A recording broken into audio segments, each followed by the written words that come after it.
Сәлеметсіздер ме, құрметті білім алушылар. Бүгінгі сабағымыздың тақырыбы шығармашылық жұмыс, сәулеттік нысан макеті.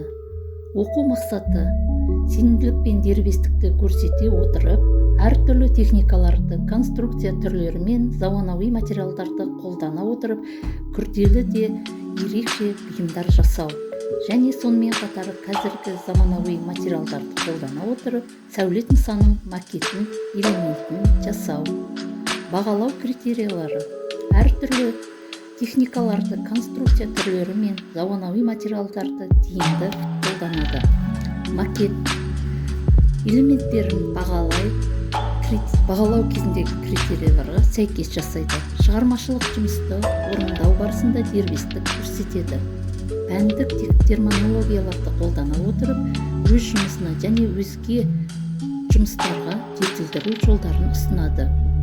Дескриптор, акт ақпараттары, шығармашылық жұмыстар жасалынған ноубай сызбасы бойынша орындайды.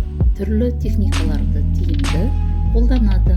Материалдарды тиімді қолдану, ұқыпты да эстетикалық түрде орындау, қауіпсіздік ережесін сақтау. Шығармашылық жұмыс дегеніміз бұл адам өміріндегі шындығында өзін-өзі тануға ұтымды ізденуі.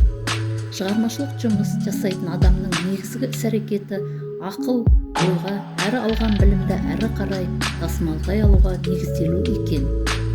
Сәулет өнері техникалық ғылымның және өнердің тоғысқан жері. Адам баласы көне заманнан бастап құрылыспен айналысқан. Адамдар неолит кезінде үйді ағаштан, қамыстан, талдан, балшықтан салған болатын. Су айдында да қағылған қазықтың үстіне тұрғызылған үйлерде болған балалар. Макет деп полиграфияда, газет, журналда немесе кітапта берілетін материалдардың мәтінін немесе суреттердің орналасуын алдын ала көрсететін үлгі, жоба. Макет материалдарды бетте дұрыс және дәл орналастыру, әрі газеттің немесе журналдың сыртқы көрінісін тартымды ету үшін қажет. Балалар, мына бір суретте қандай макет бейнеленген? Әрине, Бәйтерек. Бұл Астана қаласындағы Бәйтерек макеті. Сәулеттік макет дегеніміз ғимараттардың көлемді суреті. Түпнұсқа макет, келешек баспа, электрондық макет, ұйым мен электрондық түрде оның компоненттері туралы қорытындылаған мәлімет. Интерьер макеттері пәтер мен коттедждердің ішкі жайғастыру көрсетілуі.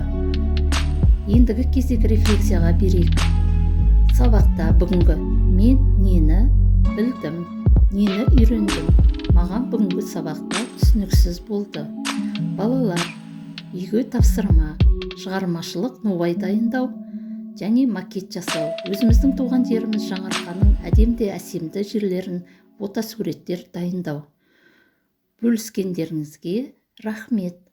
Хош, сау болыңыздар.